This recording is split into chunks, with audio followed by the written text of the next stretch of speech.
8:06 de la mañana, hora del este de los Estados Unidos, 9:06 hora de Venezuela. Estamos de vuelta con más de Buenos Días y como cada jueves nos acompaña la reconocida periodista Gabriela Peroso para ponernos en perspectiva esos temas que son noticia y por supuesto la noticia del día tiene que ver con la fecha para las elecciones primarias. Gaby, buen día, bienvenida, me imagino que vas a comenzar con esto. Sí, buen día, Marjorie. Hoy otra vez volvimos a combinar nuestros colores. Qué bueno. Estamos en sintonía otra vez. Estamos conectadas, enfocadas. Sí, definitivamente el tema de lo que es ya establecer una fecha específica para las primarias ha sido muy bien recogido por diversos sectores de la vida nacional. Si bien la política, como han dicho algunos analistas, se ha convertido en un estorbo para los venezolanos, también es una de las pocas vías que nos queda para tratar de solventar algunos problemas. Yo tengo mucha preocupación porque obviamente hacía falta esa fecha, hace falta el cronograma, hace falta comenzar a decidir una cantidad de temas que todavía están en el aire. Sin embargo, pareciera que son unas primarias que ahora tienen muchos candidatos, una fecha específica, pero no necesariamente un mecanismo de ejecución que haya sido establecido, incluso una plataforma. Realmente eso deja de alguna manera en el aire lo que sería este proceso y adicionalmente, lamentablemente la oposición tiene que manejarse en diferentes escenarios, porque si bien, por ejemplo, se ha decidido que candidatos habilitados o no inhabilitados que tengan cualquier tema pendiente por parte del régimen de Nicolás Maduro pueden participar en estas primarias porque lo dice muy bien, dicen no puede ser Nicolás Maduro el que escoja al candidato, inhabilitando a unos y dejando a otros que sí corran. Obviamente deberían participar absolutamente todos. Siempre hay que tener en cuenta que el régimen de Nicolás Maduro, si durante todo este tiempo ha hecho lo que le da la gana, podría seguir haciendo lo que le da la gana en el 2023 y en el 2024. Entonces, salen esas primarias, todos los venezolanos votan, gana cualquier nombre de manera contundente y esa persona está inhabilitada. ¿Cuál es el plan B? ¿Cuál es el plan C? Sale una persona que no había sido inhabilitada y le montan un caso a última hora y es ahora un inhabilitado político y no puede participar en las elecciones. ¿Qué se puede hacer? Hay que manejarse en diferentes escenarios, hay que tomar una serie de decisiones adicionalmente. Está el tema de el voto en el extranjero, por ejemplo. Sí. Hay quienes dicen ningún candidato que está dentro de Venezuela puede hacer una campaña política en al menos 7 países donde está la mayor concentración de venezolanos. Está el tema del registro electoral, recordemos, no sé si estoy dando la cifra exacta, pero es alrededor de ese número. Se habla de que realmente ese registro electoral que se quedó congelado en el pasado, luego de todo lo que hemos vivido, habla de 130.000 venezolanos en el extranjero.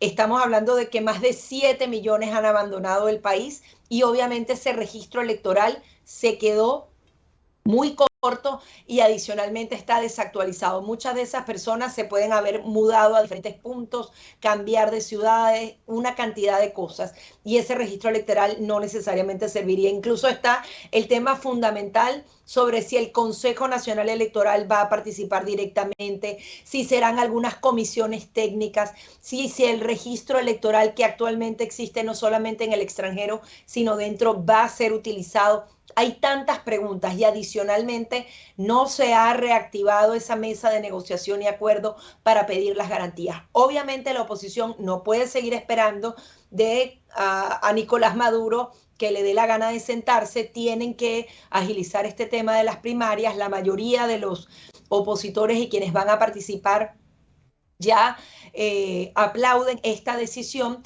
pero hay que ponerse las pilas en organizarlo de la mejor manera y empezar a dar las respuestas necesarias para que este proceso avance. Parecen 8 meses, mucho tiempo y pueden ser nada para organizar esas primarias y que realmente haya una participación masiva de los venezolanos que adicionalmente tienen el tema de el descontento, de la desconexión política, porque sencillamente muchos de ellos han perdido la fe Sin embargo, yo creo que reactiva, da un oxígeno a la oposición venezolana y que también, por favor, estén atentos a que no metan candidatos que sean gatos por liebre, que no nos dejemos engañar por una cantidad de personalidades que pueden aparecer a partir de este momento, que los partidos políticos realmente de corazón se aboquen a trabajar por cualquiera que sea esos candidatos. Si su candidato perdió, que esa misma noche trabajen por el ganador de esas primarias. Son muchas cosas que van a justamente probar la valía de los venezolanos y yo sé que la tenemos y que, bueno, arranca un nuevo proceso a partir del día de hoy y hasta el 23 de octubre para por lo menos cumplir un paso más hacia esas elecciones que no sé si van a ser libres o justas, pero ha sido como la decisión que ha tomado la comunidad internacional y parte de la dirigencia política opositora y hay que entonces transitar esa vía. Gaby, leí algunos anuncios, algunos análisis y críticas tras justamente toda esta información que se suministró el día de ayer y decían que se maneja la expectativa de que se puedan saldar todas estas lagunas informativas o preocupaciones que tú señalas a través de esta mesa de negociación. Sin embargo, se está colocando como condicionamiento la entrega de estos recursos por parte de la ONU. ¿Qué información has tenido con respecto a la fecha, si se va a entregar próximamente o no? Es que ese es el gran dilema. El tema aquí es que del lado de Maduro, si Maduro no se quiere sentar y si Jorge Rodríguez sigue diciendo, mándame la platica que estaba congelada, que en teoría la va a manejar Naciones Unidas, pero ellos lo toman como que les están devolviendo el dinero que en teoría el gobierno interino o la plataforma unitaria, como queramos llamarle, le robaron al régimen de Nicolás Maduro o a los venezolanos. Si está supeditado a eso, imagínate que empecemos a esperar que a través de esa mesa de negociación y acuerdo se logren estos mecanismos. Yo creo que tienen que avanzar en paralelo, independientemente de lo que ocurre en México o en otra mesa de negociación que se esté llevando a cabo, esa comisión de primarias tiene que empezar a tomar decisiones definitivas porque si nos paramos ahí no nos va a dar tiempo de organizar ni las primarias ni nada de lo que venga. Entonces, si se da la negociación en México y obviamente hay más consenso para que se logren esas primarias de la mejor manera posible, chéverísimo, pero que no dependa de una decisión que termina dependiendo de Nicolás Maduro, porque entonces él lo va a retrasar o lo va a adelantar a su conveniencia. Entonces, si tenemos esta comisión dedicada al tema de las primarias, si no avanza México, que sean ellos entonces los que empiecen a dar respuestas al país, que se reúnan una y otra vez y se pongan de acuerdo y le den la razón a los que dicen que debe ser con el Consejo Nacional Electoral o digan no tiene que ser con el Consejo Nacional Electoral, van a votar los venezolanos o no en el extranjero, cuál podría ser la plataforma, porque eso también es bastante complejo y no se ha hecho con el debido tiempo. Yo creo que antes, el año pasado, muchos países podían colaborar, por ejemplo, con ese censo de venezolanos en el extranjero, pero hay miles de cosas, o sea, no solamente se define por país, sino incluso por ciudades, porque, por ejemplo, en un país tan grande como Estados Unidos, entonces el que está en Nevada, donde vota, en la propia Florida es gigante, tú no puedes obligar a alguien que vive en Tallahassee a viajar a Miami, incluso si vive en Orlando o en Tampa y trabaja y tiene que bajar a Miami. Son muchísimas temas logísticos que se tendrían que decidir de manera inmediata por ponerlo del voto en el extranjero, porque hay miles de cosas más, incluso dentro de Venezuela ese registro electoral no está limpio y si se decide no usar ese, hay que hacer un censo volando para que otras personas puedan votar y se haga como una especie de firmazo de algún mecanismo. Yo creo que las decisiones se tienen que tomar lo antes posible, independientemente de lo que sea la voluntad o no de Nicolás Maduro en esa mesa de negociación, que supuestamente los recursos vienen avanzando, no debían condicionar el tema de seguir conversando o no, pero sencillamente Jorge Rodríguez y Nicolás Maduro tienen la batuta y ellos están justamente condicionando ese diálogo y todavía no se ha reactivado y eso es una realidad. Quisiera hacer la transición a otro tema también de interés. El Esequibo, que es esa zona de reclamación que nos enseñaron desde que estábamos chiquiticos, sigue siendo ese epicentro de la disputa territorial entre Guyana y Venezuela desde hace casi 2 siglos. ¿Qué nos puedes decir sobre lo que está ocurriendo en este momento y por qué vuelve a ser noticia justo ahora? Bueno, vuelve a ser noticia porque varios medios internacionales han estado siguiendo la pista, lo que ha ocurrido de 2015 al presente. ¿Por qué nombro 2015? En el 2015 hallaron petróleo y en grandes cantidades, se habla de más de 11.000 millones de barriles que podrían estar enterrados, o sea, que pueden ser explotados en este territorio. Esto fue descubierto en 2015 y a partir de esa fecha, ya en 2020, se daban unos resultados económicos gigantes para Guyana, un país muy pobre que tenía un 2% de producción petrolera representando su Producto Interno Bruto y eso pasó a más del 60%, un país que tiene millones, podría convertirse en el país con mayores ingresos per cápita materia petrolera. Se hablaba de que iba a tener un crecimiento de 2020 a 2021 de más del 85%, prácticamente que nuevamente porque pasaron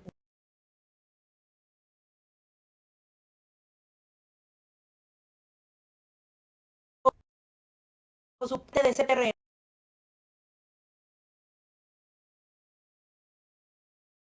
no solo Venezuela, que aseguran que se trata de un terreno, otros a Venezuela, se han hecho reclamos internacionales. Esto está actualmente en cortes internacionales decidiéndose, pero mientras se decide, ese petróleo ya comenzó a ser vendido y ya ellos comenzaron a tener un revenue, a tener justamente ganancias de ese petróleo.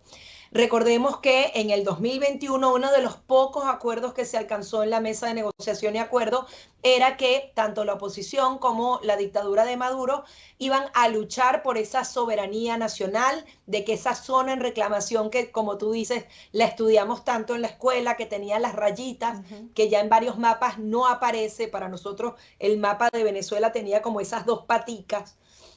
En muchos mapas internacionales ya eso no aparece y pertenece a Guyana, sea resuelto. ¿Cuándo va a ser resuelto? No se sabe, pero el tema es que ya los medios están muy pendientes y además esto podría cambiar la dinámica, porque por ejemplo, ahorita están en negociaciones con Venezuela para sacar petróleo de Venezuela, pero estás lidiando con una dictadura. ¿Qué tal si Estados Unidos y Europa dicen ya no lidio más con Venezuela, me voy a Guyana y le empiezo a comprar el petróleo porque ellos cada vez se van fortaleciendo más y más? Hablaban de que podían producir hasta 10 millones de barriles diarios. La producción de Venezuela en su mejor momento no alcanzó ni la mitad de eso. Entonces, podría cambiar el juego completamente, cambiárselo a Maduro, cambiárselo a los venezolanos y obviamente es un terreno en reclamación, todavía no hay decisión, pero también podría cambiar la jugada política de Maduro, de Estados Unidos y de otras regiones. Estados Unidos había visitado en el pasado esta región. Vale la pena acotar que es una región que tiene debilidad institucional. Hay quienes dicen que puede haber mucha prosperidad en ese país, pero que también puede aumentar la corrupción. Y al final da un poco de dolor, porque si realmente parte de ese territorio era nuestro, parte de ese petróleo también es nuestro. No sabemos qué va a decidir la justicia internacional. Para los venezolanos ese terreno es nuestro, siempre ha pertenecido a nuestro mapa. Para los guyaneses ese terreno es de ellos. Allí vive parte de su población, que es justamente una de las pocas poblaciones que hablan inglés en Sudamérica y ellos se identifican más con esa nación.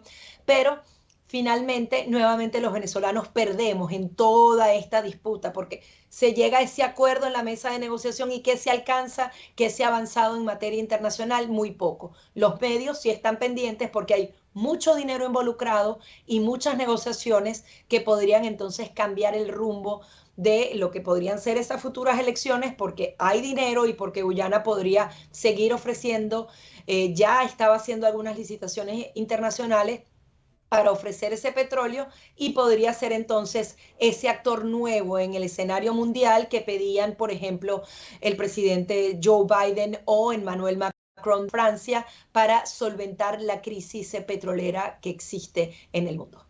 Qué increíble, ¿no? Que después de tantos años todavía sigue esta disputa territorial sin resolverse. Y ahora con este elemento extra que es el interés por la materia petrolera. Gracias por acotarlo y por este análisis. Quisiera hacer la transición a otro tema que también es de interés para nuestra comunidad y es el tema migratorio y la tragedia a la que están expuestos muchos de los migrantes. Al menos 39 personas murieron y más de 30 resultaron heridas en un accidente de un autobús en Panamá. ¿Qué nos puedes decir sobre este nuevo hecho?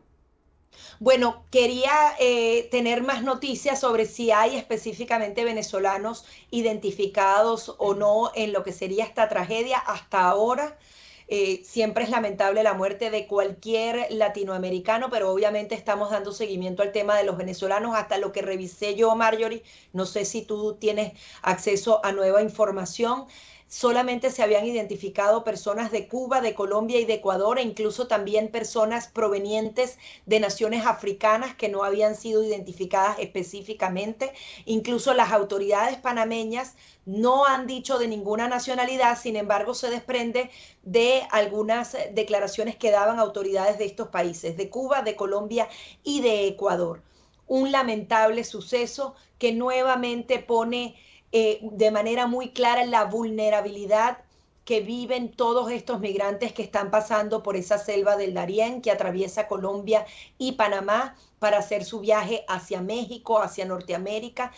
Y esto me hacía nuevamente revisar las cifras y justamente esta semana UNICEF hablaba de que 4.800 menores de edad han cruzado esa frontera, 4.800 menores, imagínate tú, en los primeros 45 días del año. Imagínate la cantidad de niños y adolescentes que está cruzando, algunos solos, algunos con sus padres, sometidos a este riesgo absoluto, porque ya oíamos algunos testimonios que a veces las personas que van caminando tienen que caminar entre los muertos. Y está este tema del autobús que cae al vacío, 4.800 menores de enero a febrero. Adicionalmente, UNICEF dice que podrían contabilizarse hasta 7.000 menores. Nada más en lo que va de año oficialmente, porque no todos son registrados por las autoridades de Panamá o de Colombia, se habla de 37.000 personas durante el 2023 que han cruzado la selva del Darién, un número increíble. En 2022 son prácticamente 250.000 personas. Y de esas 250.000 personas, Marjorie, ahí sí tenemos un número específico de venezolanos. De 248.000 es el número exacto, pero de unos 250.000, para redondear la cifra, 150.000 son venezolanos. Es decir, el grueso de lo que pasa por esa selva que somete a las peores situaciones de inclemencia de clima, de crimen organizado, de trata de personas, 150.000 son venezolanos.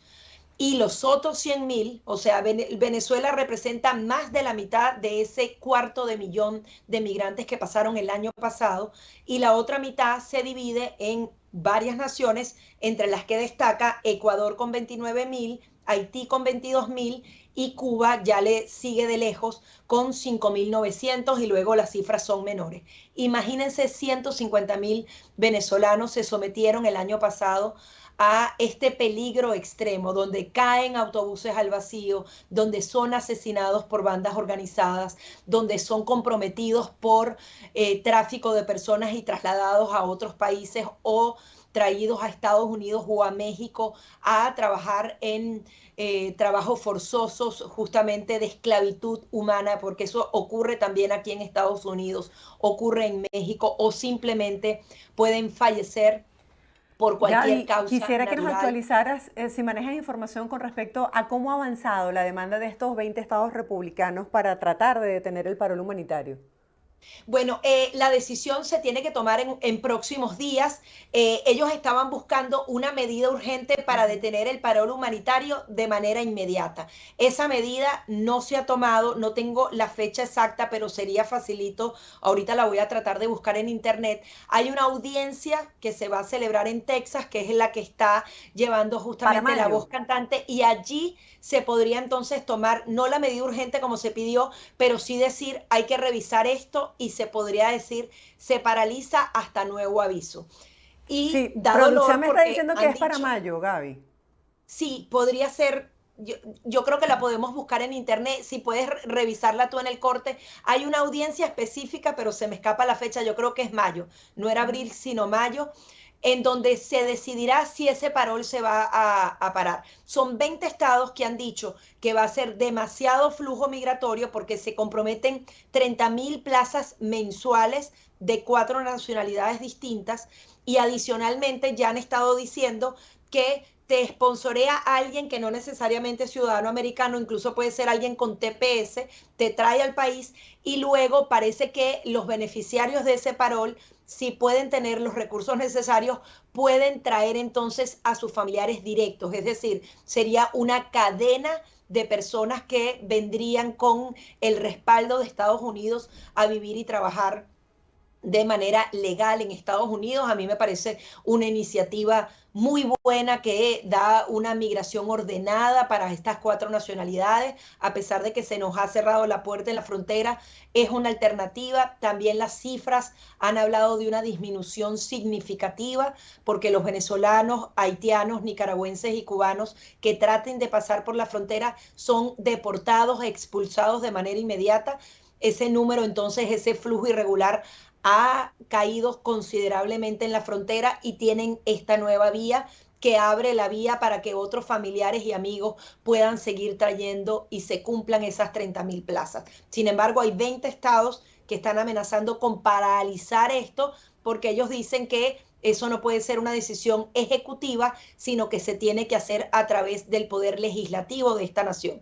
No sabemos qué van a decidir este grupo de fiscales de 20 estados del país.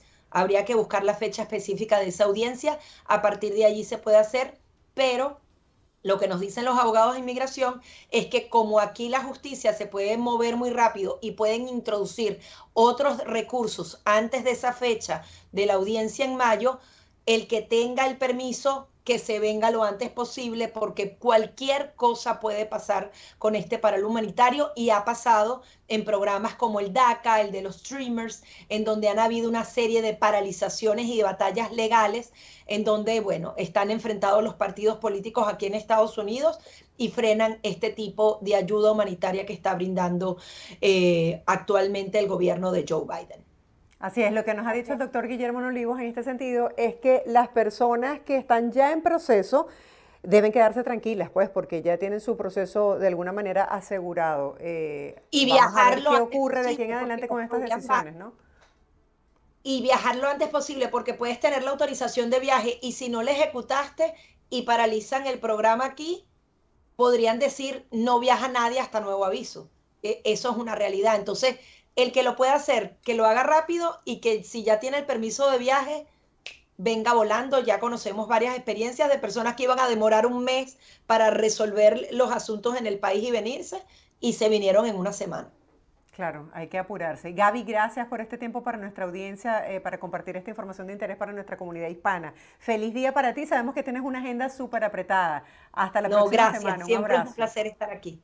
El placer es nuestro. Era Gabriela Peroso hablando con nuestra audiencia sobre las perspectivas de los temas que son noticia para nuestra región. Hacemos una breve pausa. Al regreso mucho más de Buenos Días por BPI TV, no se aparte.